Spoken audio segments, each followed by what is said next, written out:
Views and opinions expressed by hosts and guests on Patriots with Grit do not necessarily reflect those of Patriots with Grit LLC, its founders, and owners. Get ready for truth bombs and guidance from conservative leaders and entrepreneurs from God-fearing, freedom-loving, truth-telling, patriotic Americans. Welcome to Patriots with Grit. Now let's jump into today's episode with your host, Darren Ross. Thankfully, not too many people get shot, blown up, and fall in a hole, Randy. Yeah, and then walk around with broken legs for 4 months, get a traumatic brain injury, have a stroke, and then break your back while working in a closet. Ultimately ending up in a wheelchair. We're going to find out all about it on today's show with the Man of Steel. Here we go. If you don't know by now, major cell phone carriers are monitoring your conversations and your text. They're even terminating service if they don't like what you say. Americans have had enough supporting these companies that hate our values. Are you tired of compromise? It's time to switch to Patriot Mobile, America's only Christian conservative wireless provider. Patriot Mobile offers dependable nationwide coverage, giving you access to all three major networks, which means you get the same coverage you've been accustomed to without funding the left or the leftist agenda. When you switch to Patriot Mobile, you support the First Amendment, the Second Amendment, the sanctity of life, and our military, veterans, and first responder heroes. One of the best parts about using Patriot Mobile is they have 100% of their customer service team based right here in the USA, which makes switching absolutely a breeze. You can keep your number, you can keep your phone, or you can even upgrade. Plus, their team will help you find the best plan for your needs. Just go to patriotmobile.com/grit or call 972-PATRIOT. Also, you get free activation when you use the offer code of GRIT. Join us and make the switch today. Well, welcome to the show, Joshua Holm, the Man of Steel. We were recently referred to you by someone we just had on the show, Randy, Glenn Baker. And Glenn said, you guys have got to get Joshua on. His story is just an absolute story of motivation and encouragement. A lot of the shows we bring, Randy, are, they need brought to the world, but it's just so frustrating because it's negative stuff. Yes, and it's, absolutely. Whether it's COVID or elementary and secondary school stuff, or the injustice system. And it needs brought to the surface, but it still has a negative flair. But today's show with you, Josh, is not going to be that way whatsoever. It's if people are feeling down, discouraged, frustrated, like they've lost their last friend or they lost their dog, what better time of the year to pull out a Tony Robbins moment than to have you on, Josh? You definitely are the Man of Steel. Talk to us a little bit about your story and how you got to be that way. And I don't think our viewers really can see you from the waist down, but I believe you are in a wheelchair, if I'm correct. Yes, I'm in a wheelchair. I can't feel from basically mid-waist, mid-chest area. So I haven't always been in a wheelchair. And honestly, I see this wheelchair so much differently than how I used to. I used to see it as my prison, and I wrote about it in my second book, Life After the Fall. And the first book I wrote was actually physically because my wife said, "Babe, you got to find purpose through your pain." I had 2 brain hemorrhages and a stroke. I was wheelchair bound, and my wife had to do a lot of things for me. And so I began to have a little pity party, and I didn't really realize how bad it was, and I basically referred myself as a child because, in a way, because of some of the ailments, she did have to do extra things for me. My kids weren't in diapers yet, but Daddy was in diapers, and so that my son would he would go to town. He'd put on like a shelf hat, and he would run around the house saying, "Diaper Daddy, diaper Daddy, diaper Daddy," and so it became more of a running joke and thing. But one time, it was like enough. I didn't realize because a lot of times when you're dealing with families. Families are more resilient than what people, and I tell you, military families do not get the credit for their silent sacrifices, and it needs to be because I get thanked for my service, but my family doesn't get thanked for their sacrifice. Right. They sacrifice more because see, I went to combat, and so one of my old quotes that we've now kind of changed a little bit before our rancher that we're building is that individuals go to combat. Families go to war, but now what we changed that quote to is that individuals go to combat, communities go to war. Because a lot of times when you look at the core aspect, you see a family. There's so many people that might not be blood, but they're family. They're their neighbors, they're the friends, they're the pastors, they're a teacher, they're people that truly care, and my family was making so many sacrifices for me because of my injuries, and I couldn't see it. And it wasn't because I was selfish. It's because people focus on what you focus on. And I was focusing on my legs. I was focusing on the headaches that I had, this, that, and the other. And just because I wasn't crying and I wasn't having pity and everything like that, I was still, at the end of the day, I had a mask on. And then, I'd be one person outside the home, but yet eventually I didn't like what I saw. And if you don't like what you see when you look in the mirror, you're the only one that can change that. And so that's what happened is I had a reflection moment. And so my wife literally put me in the corner and she said, babe, you need a timeout. I need a timeout. She was done. She was done. She called her mom. She was like, I can't do this. I didn't sign up for this. And that's when the God moments happen. And it's amazing because like literally I had a mirror beside our beside the couch where she put me. And because I had a stroke, my whole left side was paralyzed. And so I had to be sitting, my hand was crippled like this. And my face was drooling. I'm down like this. And when she locked me in the wheelchair, I didn't have the strength to be able to unlock myself. I was stuck. I was stuck in that moment. And I remember to look at the mirror and I didn't like what I saw. So I looked away sharply. And then I remember hearing a voice, Joshua, what do you see? And I didn't like what I saw. So I looked away. I heard the same voice whisper back and say, Joshua, what do you see? And I looked because it says, out of the abundance of the heart, the mouth speaks. I looked at that mirror and I saw myself. And I said, I see a victim. And that voice whispered back to me and said, I see a victor. And so that's what broke me. And so I wrote 8 letters to God with these 2 fingers. On the right hand, that was all I had, was this finger. I called it twitch. And all it would do was just start shaking. And at first, my hand was like this. I didn't have the ability to open my hand. And still, I have limited motion in my hand here, just so everybody can see. But then, as the more and more you do things, you begin to learn new ways. See, we're very adaptive and resilient in nature. But the military taught me this. Suck it up, drive on. Shoot, move, and communicate. Adapt and overcome. So then what I did is I focused on the one thing that I could do. And I took the one thing that I could do, and I took this hand that I could work freely with and made it match the only thing I could do with this hand. Like chopsticks, learning how to play. I wrote 8 letters to God. It became my first book, Some of My Life Lessons, which is talking about turning stumbling blocks into stepping stones. And over the years, I wrote that book before walking. And it was very hard because I wrote this book, and next thing I know, I find that this book is like a blueprint, almost like a master plan that the Lord was, I call them God dots, putting all these little things back in my life. My philosophy came from writing the book. It's only 8 chapters, but it was written by two fingers. But it's inspired about getting hope back into people. And despite what happened. So my philosophy now is birthed from writing that book, which is reflect on the past, perfect the present, to protect the future. And the amazing thing about it is that you can't do it for anybody else. You have to do it for yourself. Repeat that again, Josh. Yeah. So my philosophy in life is to reflect on the past, perfect the present, to protect the future. That's good fighting words right there. Yeah, it is. Really so good fighting let's words. take a step back and let's kind of set the stage for our viewers and tell your story about, the first set of injuries you got in the military and how that progressed to the point where you're at now. Well, first of all, Josh, how old were you when you went into the military, when you enlisted? 17. Yeah, I was 17. So I joined January of 01 before 9/11 hit. I graduated in May of 02.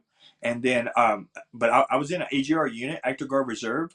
And then I got released from the AGR and went active duty because I wanted to have the benefits. When I got married, I graduated school one day and I got married the next. And we had, my daughter was 6 months old when we got married. Me and Crystal, we were together 4.5 years before we got married. And so we've been together since I was 13, she was 15. And so we celebrated 22 years of marriage, 27 years of our relationship together. And if it wasn't upstairs and wasn't for the individual sacrifices that my wife and my children have done over the years, guys, that now I identify these things and now I cherish these. I call it cherishing your jewels. And sometimes your jewels have to be shaken a little bit to really realize what's valuable in you. A lot of people say, if I had less stress in my life, I'd be so much better. But if you talk to any expert, talk to any architect or engineer, ask them, what can you build without stress? They're going to laugh and give you a chuckle and say nothing. So stress is our friend. Stress holds us up. It doesn't keep us. So you're 17, you enter the military. Did you go to Iraq immediately? No, I didn't. So we were actually told we were going to Turkey. And I like to tell the story that, I told them I prefer beef and they shut the borders. But the truth of the matter is that it's funny. It's funny. And so this is right when Jessica Lynch and all that stuff happened, with all the stuff in Kuwait and all the stuff that happened.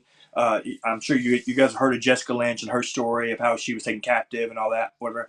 So I was over there the exact same time. And so after doing a lot of observation, I realized what happened is we were trained and we were told we were going to Turkey. And then they said last minute, we're going to do a peacekeeping mission. We're going to be in Kuwait. So we flew on American Airlines, full battle rattle. We literally were in full uniform with guns, with everything. And because we flew commercially to be stealth when we went over there. We didn't go in military planes. So we were told we were going to be in, and so but it was a crazy thing because we were still having scud attacks whenever I landed in Kuwait. And so when we first got to Kuwait, we were told we were going to be doing a peacekeeping mission. We'd be there for about 6 months and then come back home. We spent less than 6 days in Kuwait before we went to the surge of Iraq. And we're mechanized, so we're slow. And so all of our intelligence basically told us that everything pushing forward, all the roads are clear. No road was clear.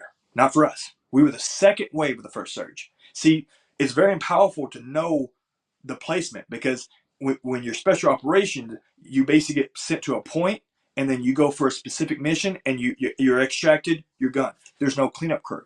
So when special operations, they're going for a specific mission rather than when you're just in the core or in the fight itself. We're artillery. So what we're used to doing is we're literally used to being in the back of the back, and then we're support for them. Infantry's up front, then you have forward support, and then artillery is behind.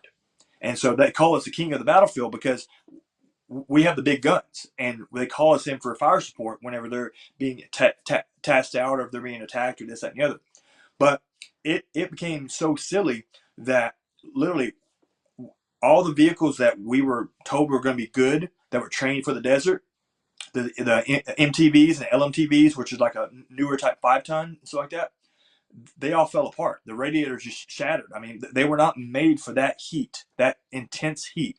Because we trained in Fort Irwin, California, and so you might have 110 temperature over there, but when you have a heat index over 160, 180, well, and then too, at night, people don't realize it gets so cold in the desert at night that we literally had frostbite on our feet. And in a lot of us, especially with me, so in the military, they say either you can volunteer or be voluntold. And so I volunteered. And so back then, guys, I was 197 pounds. I was less than 6% body fat. I ran my 2 miles in 9:47. So when I joined the military, I had already had 4 years of JRTC behind my belt, and I was a pro athlete as far as my athletics. I played since I was 8. Like I said, told you guys earlier, I was the second youngest referee to be FIFA certified at 8 years old. I was doing Scholastic Cup, American Cup, and jamborees at age 11. I was refereeing U19 games, which is 19 and below, at 11 years old. Oh, I bet. How did they accept that? I mean, you got people playing that are way older than you. Well, see, I've always been one that has been the underdog. But I've always been one that has always had drive and kick, and I'm very stubborn. I mean, like I actually told Glenn Baker the other day, saying that God uses, God uses the largest asses to reach the largest masses, and it's so true.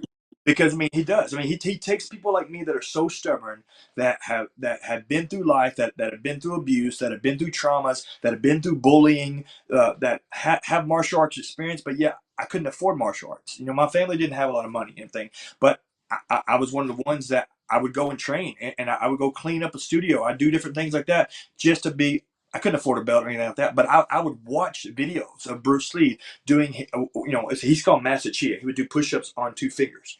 And then after I get back from Iraq, I never did these things because, I mean, I used to break dance. Now I break before I dance. So, like, I used to be a free break dancer. I used to be able to do backflips on skates. I used to run extremely fast, and I was very good at athletics. And so when I was in JRTC, that gave me the discipline. What made me join the military in the first place was I come from a lineage of military. My grandfather, he served in World War II. He was supposed to go to Normandy. He ended up going to Japan and building the railroad. He was an engineer. And so he was injured over there. He came back, and Mumu, we knew him as Mumu. He was a dairy farmer before electronic pasteurization. And Mumu, he was my hero, because when I got back from Iraq being hurt, I'll go back to the story here in a second, but I really feel I need to share this, because my grandfather, he was a man that he didn't speak much, but when he spoke, everybody listened because he had wisdom and insight. I remember him telling me life lessons, and that I didn't even understand really. But he basically he gave a metaphor of, like, he's like, so go to the fridge, you get a glass of milk. If you slip and you fall, you spilt the milk. He said, so what you need to do, first off, you need to clean it up so nobody else gets hurt. He said, then, well, you need to clean up so nobody gets hurt. He said, you also need to clean up because it stinks, and nobody needs that. It draws in stuff that you don't want. And then he said, then you go back to the source, either the cow or the fridge, and get another glass, and just don't fall again. He was teaching me life lessons, guys. He was teaching me gold nuggets. And then he told me communication keeps trust. That's why my marriage is the way it is now, because communication keeps trust. And so these are nuggets my grandfather gave me that I didn't realize the importance of what he told me. I remember him telling me when I got back from Iraq, he took me to his little office, and he had pictures of World War II. He was showing me documentary stuff that he didn't really share. He didn't talk about things, but he was telling me he got back, and he came back on a cargo ship, and he told me that he was eating sweet apples. Later on in life, after my grandfather passed away, I was talking to my aunt. She's a retired colonel, and I asked her. I said, Mama was telling me about eating apples. She said, son, you realize he was on a cargo ship full of onions? He was eating onions. Yes, he was eating onions. What that means is that he was choosing to have a better way of looking at things than having a bitter way of living with them. Wow, that's a heck of an analogy. It is. And then so later on, I actually came up with a concept I call it layers of healing and layers of hurt. And if you take an onion and you literally physically take an onion and you take off the shell, you wash it really good, and if you begin to take it one layer at a time, the very first one that you take is going to have grit to it. It's going to have a lot of substance. It's going to taste like dirt, not hardly any flavor at all. But then you take the next layer, it's going to have a little bit more warmth to it. It's not hot, but it's a little warm. Then you get a few more layers back. Now it's hot. Now, most people discard the very center of the onion, but you know that it's the sweetest part? It's sweet. I've always avoided it. Life is like that. Is that my grandfather was telling me to focus on the good. Don't focus on the bad moments. So because of that, later on, as I'm reflecting back on everything else that happened, yes, I got hurt in Iraq. Yes, I came back. But, people focus on what you focus on. And so, like, you're looking at me as a man sitting like you are. But this is the only way that I can be. I'm literally strapped to a wheelchair, and I'm confined to this wheelchair. And I used to see it as a prison. Now I see it as a aided device. See, crutches are to help you get back on your feet, not keep you off your feet. And a lot of times we use excuses to exempt out action. We can say, oh, well, I got hurt. Well, I got shot. I got blown up. Well, I've got a brain injury. I've had a stroke. I've had this. I could use all these different things to escape out. But what I've learned now, and this is what makes the man of steel, is that I focus on the one thing in life I can do. I don't focus on the 99 things that life, depression, physical disease, and the demonic tells me I can't do. Focus on the one. See, change is not hard, but we got to be consistent and persistent that we're going to create the change we want to see. So one thing you got hear about me is you're going to hear me say a lot of words, and then I'm going to break down what these words mean because they're acronyms. But with my severe traumatic brain injury, that's how I remember things. I put it into an accordion file, A, B, C, all the way to Z. And then, so I document this and I put it there and then I set aside and I go back. Like I'm a life coach, so I lift individuals for eternity. The word life. So the word change to me. So like I said, change is not hard, but you got to be what? Consistent and persistent that you get to create the atmosphere you walk, breathe, and live in. How you do it? Change one thing you can do every day. In 100 days, you are a whole nother person.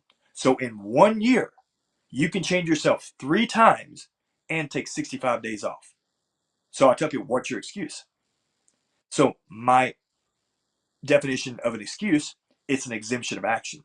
So if you X out what could take yourself out of action, whether it be a disease, whether it be an ailment, whether it be, a physical injury, whether it be abuse, even success. Some people, they're trapped by success. They do something well, they never will go beyond that because they're satisfied or they're afraid that it's going to take away because they might fail in the next action. So a lot of pro athletes, they'll get a ring, and a lot of them, they'll walk away with that ring. Cardio miracle to me is hope in a glass. When you create nitric oxide, you are igniting the spark of life in the cell. It is the miracle molecule. That's why we call this cardio miracle, because of nitric oxide and what it can do for the whole body.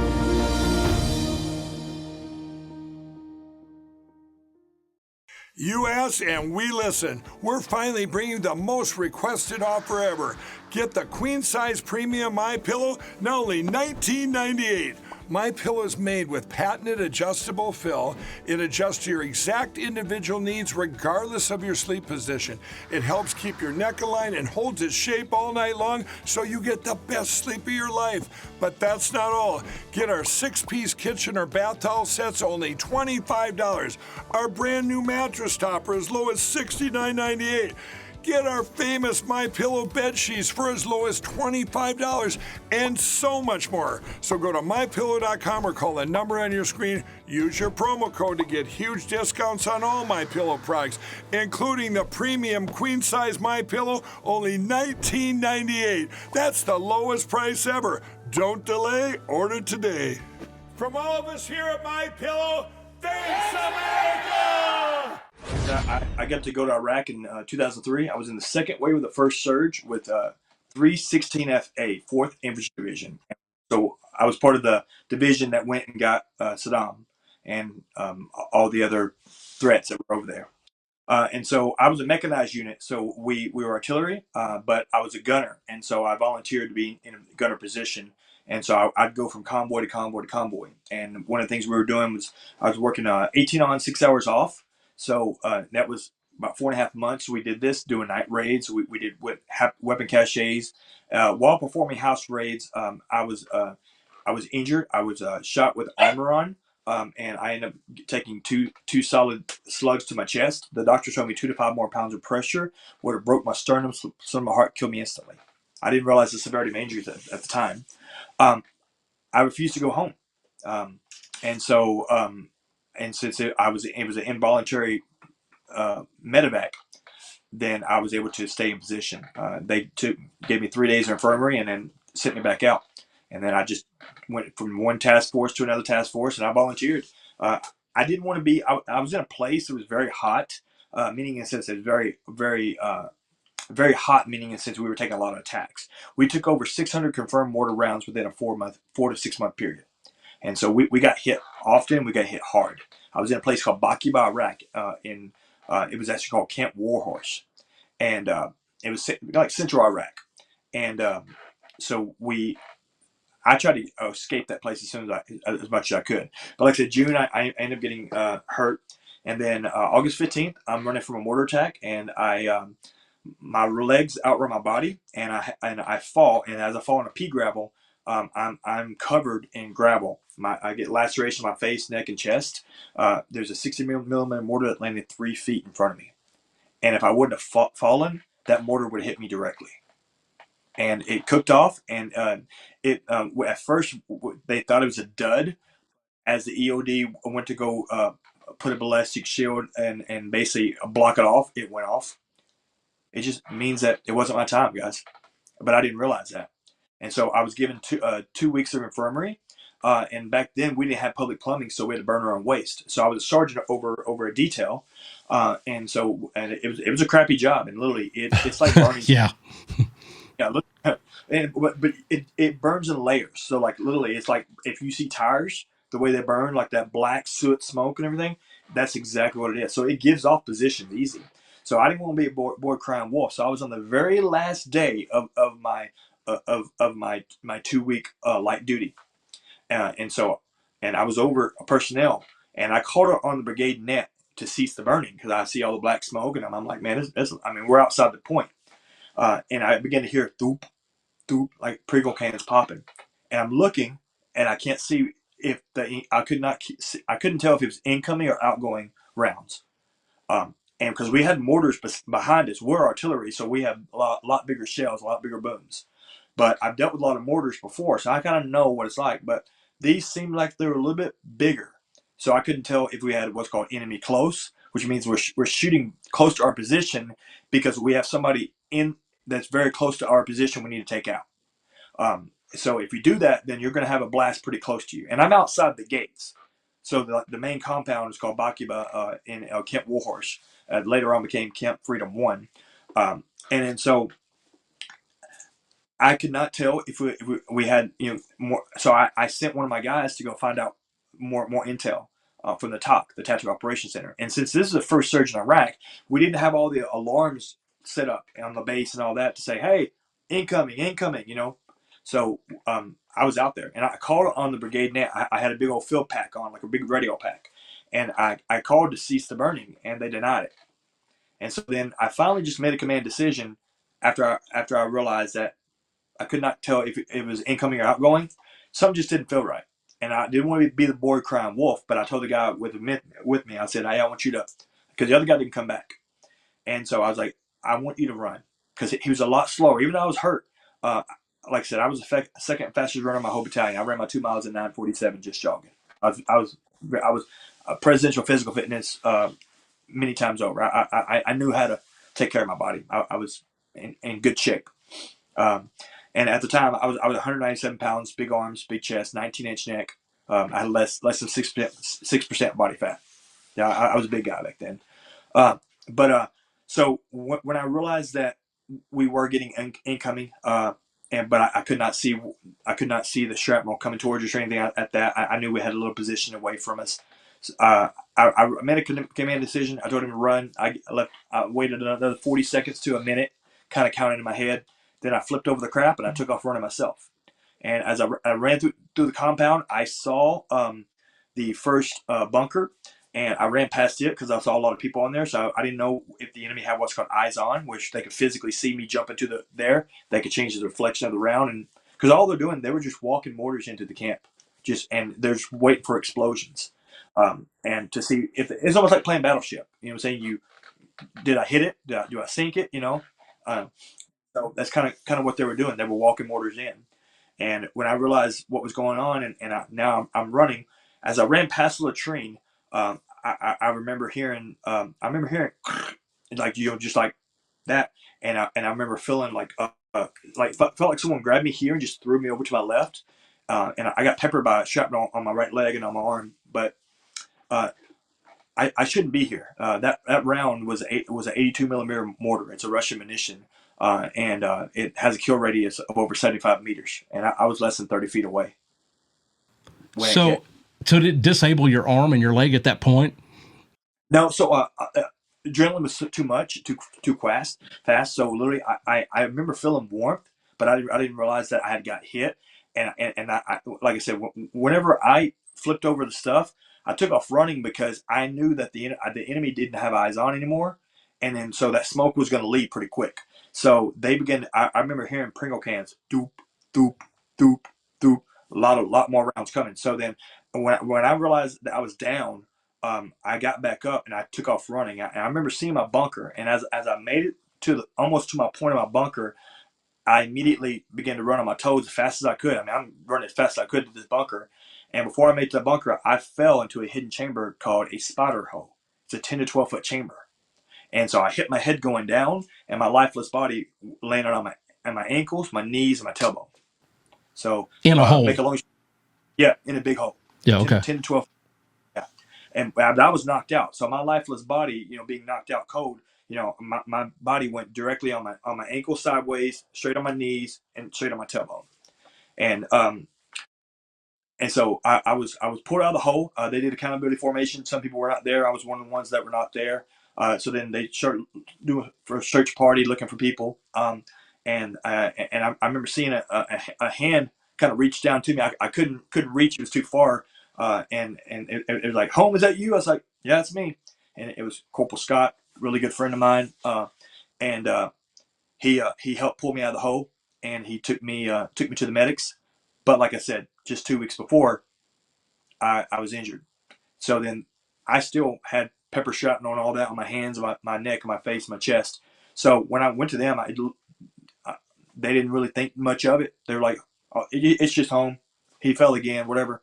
I didn't realize it was a coping mechanism because I wasn't complaining, that they weren't seeing it as a serious injury. And then two, I've already refused to go home twice.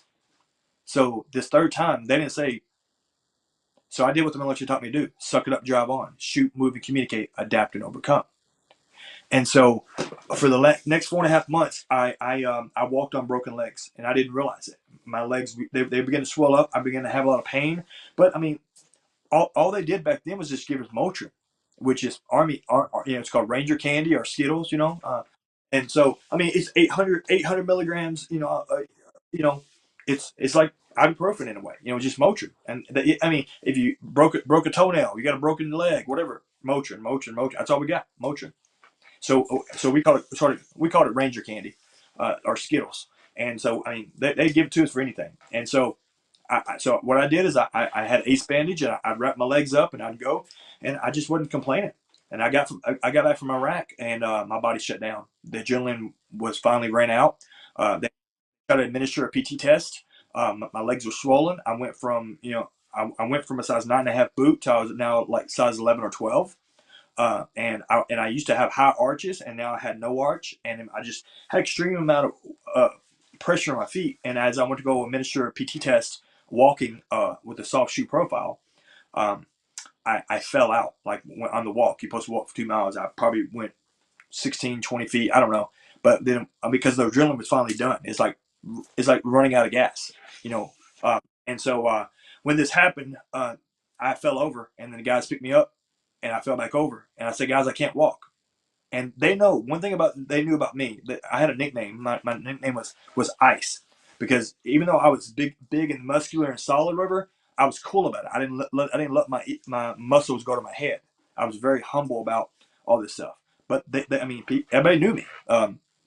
And Holm was willing to do whatever it took to. I mean, I went on my fire mission, even though my physical job was FDC, fire direction control. I'm supposed to be in a safe area, so like where you guys are now, looking at computers, giving coordinates for everybody to shoot and everything. But because of my size, and because of my gumption, and because of my drive, I worked directly with my battery commander. I worked directly with my gun line, and most of the time, if you're FDC, you're going to be in an air conditioned building. You're going to be in an A-lock or a tactical operations center, and you're working with a lot of more elite people. And then everybody else, if they're on the gun line, they're going to be down there pulling ammunition, going back and forth. And so I was one of the ones that was down there working with my gun line the entire time, even though I was headquarters. I mean, I could have been in an air conditioned building, but instead I want to be out there. Mission comes first. Well, so I'm assuming you were discharged at this point, medically discharged. Yeah. So what happened was I fell. So I got out in June 2005. So Warrior Transition Unit, or WTB, did not exist until 2006. So back then it was called Med Hold. They put everybody in one unit. So failure to adapt to military regulations, Fat Boy program, basically not being able to get yourself in shape, or physically being discharged, and medical people. They put us all in one mass unit, and it was called Med Hold. And so then what happened is they begin to give you crap duties. They begin to give you CQ duty where you have to do 24-hour operations because it's the needs of the Army. And then some people are being reclassed. Like I was combat arms. So then they were going to reclass me if I stayed in. They were going to reclass me as logistics or administration. I could no longer be in combat arms because of physical injuries. And I was like, I've been combat arms all my life. I'm not going to, this is what I'm doing. So then, make a long story short, I transitioned from the military, joined the ministry, and I went to the VA. And now I'm sitting at 100% disability. Well, wait a minute now. Wait a minute. Yeah. That wasn't what put you in the wheelchair, was it? Yeah. So I was in the wheelchair so I had a spinal injury. I didn't know that I had a spinal injury. But you hurt your back at home too, right? Yeah. Yes. So when I got back from home, I was when I fell out on the walk, the run, or whatever, I couldn't walk. And when they took me to Darnell, they put me in a half body cast. Okay. And so I was supposed to be in a wheelchair then, but my wife was 8.5 months pregnant with my son, Ethan. And so I had accountability formation. So I went home. My wife was 8.5 months pregnant and she was not feeling well. She was nauseous and stuff. So I took her home and I was going back on the base. And as I'm at a 4-way stop. Now, remember, I'm in a half body cast. I don't supposed to be in a wheelchair. And this is back in the United States, Josh? Mm-hmm. Okay. Yeah. And this is on Fort Hood. Yeah. And so, but because I wasn't out for leave, I had to go for accountability formation. Then I could go do the doctor appointment. But every time, because I'm a squad leader and stuff, you have responsibilities. So we lived off base. So my wife, I dropped her off, and then so I told you that they teach you how to be very adaptive. So what I did is, even though my legs were messed up, is I took my crutches and went all the way down, and I used it as a gas. I used it as a brake. That was my first hand control system. I drove like this and gas and brake. And so I was at a 4-way stop, and I was T-boned on my right side. As I began to go through, I was in a 95 Nissan Stanza, and the guy hit me was in a full-size Dodge Ram truck with a brush guard. Hit me going 47 miles an hour, T-boned me on my right side. My neck went out the window because my window was down. I didn't have air conditioning in the car. And my seatbelt didn't catch me right away. And when it did caught me, it pulled all the tendons and everything out of the shoulder. But it hit me so hard that that the passenger seat broke and actually came at me. The baby seat that was in the back literally just left the vehicle. And so that was part of my traumatic brain injury and part of the cervical injury that got worse was that car wreck. And so when I had my son, I was in a neck brace. It was pretty severe because when they took me, and the guy tried to do a hit and run, but then my battery commander actually physically saw it happen, and he went over and he stopped the guy from leaving. And the guy was trying to make it seem like it's my fault when I'm the one being hit on the side. He was late to work, and he was a contractor just trying to plow through. So you had the brain injury, the neck injury. And then you were explaining to us that you felt your back snap at some point. Yep. Okay, so in 2009, May 1st, 2009, I ended up having 2 brain hemorrhages and a stroke. My whole left side was paralyzed. I did not realize the severity of my injury. So I had a severe traumatic brain injury. I didn't know what a TBI was. I wasn't diagnosed in the service or anything for that. I had headache. I took concussion. I got blasted. But none of that was connected at first. When I first went to the VA, I went because my wife said, "Babe, you need help." You know what I'm saying? We need medical, this, that, and the other. I was a contractor. I mean, I did private security. I did all kinds of different things. So, I mean, like, when I got out of the military, I transitioned from the military, joined the ministry. And, like, when I was a contractor, I had leg braces on because my legs were weak. I had to have an ankle brace and all that on. But I wasn't focused on being a weakling. So I made myself kind of stand a little straighter, walk a little, more. I mean, it's almost like MMA fighter, you know what I'm saying, or a boxer, you know what I'm saying. The worst thing you can do is show your enemy or show your opponent that you're hurting. It's called a bandage. And so and so that's what happened. Is like I was just not. I was focused on what I need to do, guys. I mean, that's really was it. And I didn't realize the severity of my injury. I'm focused on my legs because I didn't know I had a brain injury. And then as my wife realized and my mother-in-law realized pretty quickly, because I was having anger issues. I was forgetting things. I was getting scared in crowds, And my mother-in-law, she realized really quick, like, because in high school, I delivered pizza. I was a pizza delivery, and I was all over. We drove like within 30 miles and all that, whatever. And she asked me to go to Walmart for her after I got out of service, and I got lost. And she's like, "There's no way. It's one or two rights." You know what I'm saying? So she wrote a letter that kind of made me mad because I didn't understand it at first. But she basically said my son-in-law died in Iraq, and I didn't realize that. I didn't realize how patient of a man I was with my wife and my kids. Um, and I didn't realize all the injuries that. So basically, what I deal with, guys, is called polytrauma. It's multiple injuries from multiple assaults and multiple things. But everything's service connected. And like I said, I had my first seizure in 2008, and then later on, like I said, in 2009, I had that full stroke, and that's when I wrote my first books on my life lessons. And from that point, 9 months after I wrote my book, I met Dave Reaver, my mentor, and I began to travel the country working with his foundation. And then later on, I realized that I wanted to start my own foundation, so that's why we started Still Hope. And so since then, I've written a couple books, but yeah, so since 2012 to 2022, for 10 years, I walked with KFO braces. And so they're called KFOs, which means knee, ankle, foot, orthopedic brace. It means the best leg brace. If you've ever seen Forrest Gump, pretty much that's what it is. But Okay. in each one of these braces weighed 11.5 pounds. And so then next thing you know, since I used to be an athlete, I thought about, well, what can I do now? And I had the injury, this and the other. So then somebody said, well, why don't you do a push-up with the weighted vest? And then I saw 22 Kilo. They did this thing where people were doing 22 push-ups. So I did that. And I was like, well, let me do it. So I didn't want to just do regular push-ups. I said, well, let me do this. I used to be able to hold a lot. I used to be able to do, because I remember back in the day, I used to do fingertip push-ups, over candles, you know what I'm saying? Just building resistance. We used to do a lot of martial arts and being break dance and all stuff like that, whatever. But I didn't know what I could do with the physical injuries. And so when I began to, a lot of people, they use crutches when they're using the KFO brace.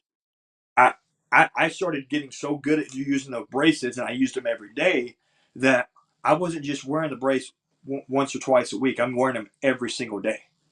And the way I look, and so I came up with this concept. I said, it's principle, but I said every day I strap on, I shut up, and I step out.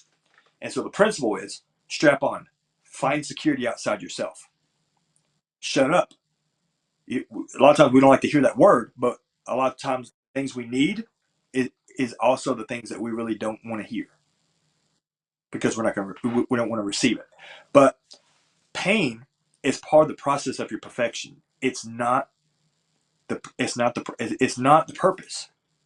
So pain is there for two reasons. It's there to show you something, and it's there to tell you. It's there to show you you're still alive, that you have breath, that you can still do things, right? And then also it's there to speak to you, because when you hurt yourself, when you overextend yourself, it's called hyperextension, right? So that's just like breaking your knee, except for you're just dislocating things.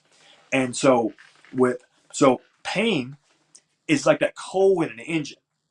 You know what I'm saying? That the big boy locomotive has to have all this coal to keep it going. And if you open up the coal, you have no power. But if you shut up the coal, now you have power. And so as I said, you find security outside of self, and then you shut up, and you shut off your excuses. And then the very last thing, step out. Step out means get out of your comfort zone and help somebody. Because you don't know the word that maybe that you're speaking that's piercing their heart. So you never know. So You never know. so Yep. you okay? So you ended up in the wheelchair. Yeah. You I let's bounced out see. of the wheelchair. Then, like I said, I bounced out of the wheelchair many times over. I call it the Tigger effect. Because think about it, Tigger, in Winnie the Pooh, Yeah. he walks like everybody else, but he had this super strength. It was only on his tail. He would bounce on his tail. He'd bounce through the trees. I mean, he would leave everybody around. Well, that was pretty much me on my braces. I started doing things that people couldn't do on the braces. And so I began to look at different people, and people were like, well, what can you do without the brace? I said, well, let me see what I can do with the brace, because the brace is there to help me. It's not there to hinder me. And so then next thing you know, someone said, can you do a push-up? Yeah, I can do a push-up. So then I took it to another level. So then I did a freestyle push-up, which is on fingertips. Then I said, and I've always wanted to do the Bruce Lee push-ups. And I remember doing it when I was in very good shape. I remember doing, one arm, this and the other. But I'm like, can I do it with a broken back? Can I do it with a broken neck? Can I do it? Can I do it? I did it, guys. Cool. I didn't do it because I did it because I could. Well, Josh, let's talk about what happened when you were doing a project or whatever, and you turned and you felt something pop in your back, and that was what caused you to be in a wheelchair today. Yeah, absolutely. Yeah, so I have not been able to feel from mid-chest since December 21st, 2022. I literally was in a closet, and I turned. I had a hand lotion in my hand. Helped my wife just organize, and as I turned, I heard a loud pop. Next thing you know, my hands went down, and my lips were completely purple, and I fell over. I was life flighted up to with a spinal injury. I was life flighted up to Harris Hospital, a trauma 1 patient. The neurosurgeons, they basically said it's like a strip screw. They said eventually it's like a rubber band. The more and more you twist it, eventually it's going to break. And so it could have happened at any given time. Thank God it didn't happen when I was doing any of my push-ups that I had done. And the good thing is we got video documentation of all that stuff.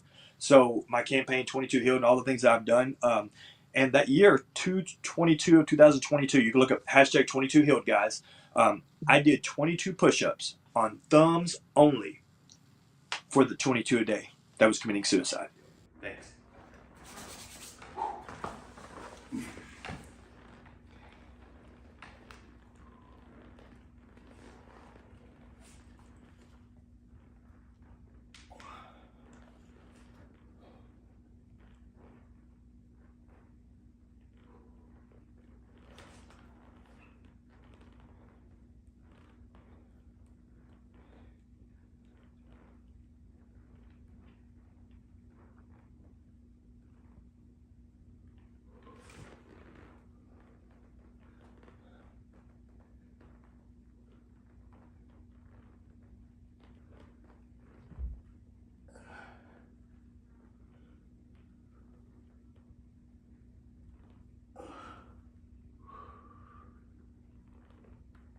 And that was only 26. And so, but I did that, guys, because I cared. I did it because I could, and I did it because I was committed to see a change, which is centered, honestly, allowing new growth every day. So talk to us a little bit about what you're doing today. And I know you're out of the military, and I'm assuming you're getting disability and everything. But what program are you doing today? And you said earlier in the program you're doing you're currently a life coach. Yeah, no, absolutely. Yeah, so I'm an advocate. I'm a life coach. I'm a resilience coach. So basically, what I do is I help people overcome things. And one of the things I do is I basically tell people, hey, this is your tool belt. Let's find your tools. And so whether it be as a life coach, might be helping them to do something, maybe go to school, maybe out of injury or anything like that. But I have my own foundation called Still Hope. We've been around for over 10 years. I've been in the ministry for over 20 years. And one of the things I do is I help people go through things, transition in life. We are very resilient in nature. And so I've learned how to adapt and overcome, shoot, movie, communicate, and basically just get to process things in life differently. So now I'm an advocate. I'm also I'm the very first hero for Eternal Crown. They just did a Everyday Hero campaign. I'm the very first hero, and I have a hero card that I get to pass on to the very next hero. And so that documentary should be being released here pretty soon. But the brand is called Eternal Crown, and they selected me as their very first hero. Wow. Then I have a ranch that I'm building here in Mineral Wells, Texas. It's a rural area outside the Dallas-Fort Worth area. And so I have 9.5 acres as a healing ranch. And it's got a lot of work to be done, but it's like me. It's a work in progress. But I bought it for 3 reasons. Preserve the history, restore the value, and repurpose it for others. And how I met Glenn was actually I asked Glenn to be one of my speakers for a Unity Field event. I did. I put 500 American flags in a field with hero banners going down there shaped like a cross. And then I have a speaker come up there and basically share their story of hope and inspiration. And so I did this because I went and spoke at one, and a Gold Star mom, matter of fact, her son, Casey Joyce, was killed in Mogadishu, Somalia, in the movie Black Hawk Down. He's the gentleman who was physically. If you watch the movie, you watch the ranger that fell out of the helicopter, and then there was a guy running with him on a gurney, gets shot in the back. That was her son. I know the Gold Star mom very, very, very near and dear to my heart. And she said, Joshua, you might not have, you have the property, you have a field, put the flags in the field. And so she encouraged me to put together what we call Unity Field now. Unity is United Noble Individuals Together Yearning. And so that's why I told you guys earlier that for my quote for the ranch was individuals go to combat, families go to war. Now it's individuals go to combat, communities go to war. Communities is what's going to bring the village back together. There's so much division. There's so much, a lot of people don't understand veterans. A lot of people, we're not taught to be fearful, but everything is not a life or death situation when you get back. But when you're trained for combat and you go to basic training, and then you go to advanced training, and then you go to special operations and stuff, when you get back in society, there's no basic training to get back in life. Right. And so we become very fearful. And what happens, we begin to have we begin to put calluses in place. We begin to put isolation. I was one of the ones that did isolate myself. And I used to truly believe that isolation was my independence. Now I know it's like atrophy. Isolation is like desolation. It will destroy you. So even though I'm in a wheelchair now, and guys, I'm super active what I do. And so I'm also an advocate. So I'm finding new ways of doing things. I sit on a toilet different than how everybody else. I'm full catheter. So I make a joke about it that I have more plug-ins than Glade. So tell us, Josh, where people can find you, your website, or to purchase your books and everything. Yeah, for sure. Okay, yeah. So you look up my name, Joshua L. Holm, on Amazon. You can find three of our books. I wrote my first book, Some of My Life Lessons, where you're talking about turning stumbling blocks into stepping stones. I wrote that with 8 letters to God. 38 little pages of healing hope. Actually, for every book I sell, I give one away. And that's just how I do. And anybody who is going through anything, a depression, maybe you're going through a transition, maybe you just need some hope in your life. Any of your listeners, if you will send an email to joshua@stillhope.org and either send me book or a seed or hope or anything like that, whatever, guys, I will give you a free copy of that first book, a PDF copy. And I just want to inspire you to overcome. And if I can overcome, you can overcome. And that second book I wrote, that's more of a documentary. That's more of the service, a sacrifice, and everything I do as a foundation. And my mentor, Dave Reaver, he forwarded that book. It's called Life After the Fall. And so that first book, Some of My Life Lessons, the theme for that book is keep the fire burning. Basically, take the fire and learn how to burn within, rather than burning without coal. Like shut the coal up, make it productive, have power. The second book, Life After the Fall, the theme for that book is falling is obvious, failure is optional. And so that's more of a detailed book. It's a lot bigger book. And then during COVID, me and my wife, we actually put together a devotional. And it's called Hebrews. And it's actually a 31-day devotion that we actually went and we put a coffee theme together. And that's a 31-day study of Hebrews. So we go through all the chapters and we have some bonus sections. So that but it's called Hebrews. It's an amazing little basically connecting with coffee and Christ.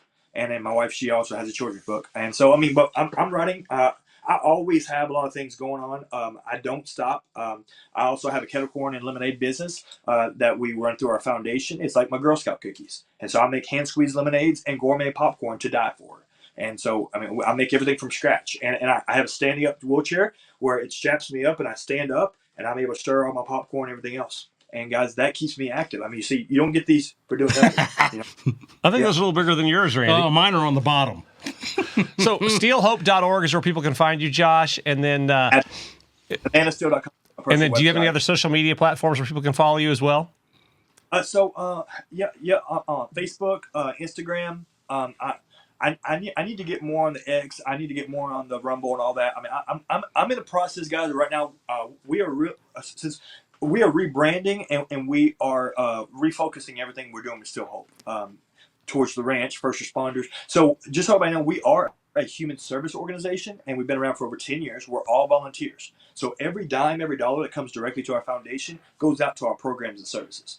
And so now with the ranch, everything getting up and going, a little bit at a time, then we're going to be doing that. I also will be on the road with Glenn Baker because I am going to be the number one person that's going to be in the exoskeleton suit. And so I will be. Yeah, he mentioned that, and I didn't want to bring that up without you bringing it up first, but that's a heck of a deal. Absolutely. I'm very excited. It's an honor. I can tell you, it's going to be hard. It's going to be like being in braces again because, like I said, those braces, I made the braces look easy and the braces made me look strong. Neither one was really happening. Right. It was a device helped me get me back on my feet. A lot of times people use crutches and they keep themselves off their feet because they're abusing it or they're not utilizing it properly. Most people that have a cane, they're not using a cane properly.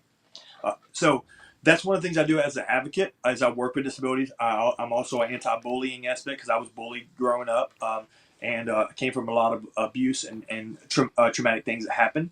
And so I process that now. And so as an empowerment coach, one of the things I do as transitional life coach is I help people have empower. And so it's by MBS system, mind, body, and spirit empowerment. So I've written tons of programs. My foundation is also international. We have a Lagos, and we have a NGO in Lagos, Nigeria, in West Africa. It's been around for 11 years now, and it's amazing how we're just seeing amazing things come together, one step at a time. Well, Josh, your perseverance is very encouraging.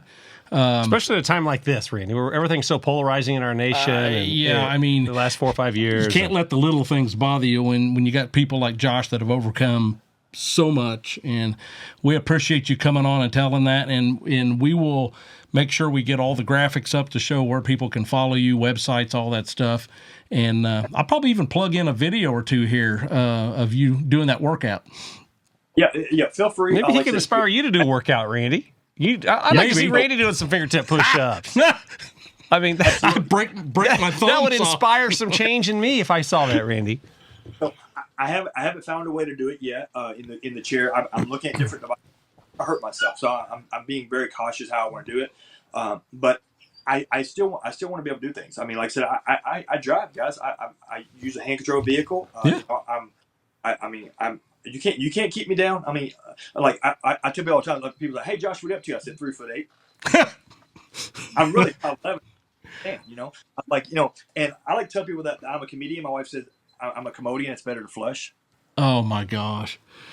Yeah, man. I mean, yeah. So sometimes you just got to use that on Randy sometimes when he speaks up. So, Josh, thanks so much for coming on here and giving inspiration and just some motivation to our audience. I know we needed an episode like this about perseverance and persistence, and we just want to say thank you for doing this and thank you for being God-centered and just keeping family first. I know you've gone through a lot in your life, and a lot of people think, they lose their TikTok account. They think it's the end of the world, but that's what you've gone through is a little bit more than that. But we just want to say thank you so much for coming on Patriots with Grit and sharing your story, and we wish you the best in your foundation and all of your endeavors.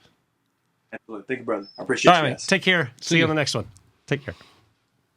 Hope you guys enjoyed this episode with Josh Holm. Next time you're down, discouraged, or depressed, just remember this ain't quite as bad as some other people have it. So what an encouragement and motivation. A lot of the acronyms he brought, Randy, just hit home. Yeah, so he's been preparing a lot of them. Absolutely. If you would, guys, go out there, like, follow, subscribe, and share on all of our different platforms, and give us a 5-star review over on Apple Podcasts.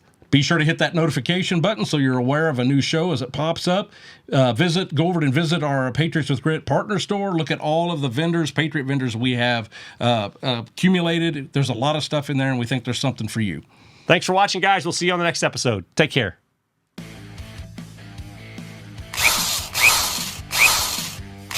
Thanks for watching another exciting episode of Patriots with Grit. We want to keep you informed, so if you would, just go over to patriotswithgrit.com and give us your first name and your email so we can keep you up to date.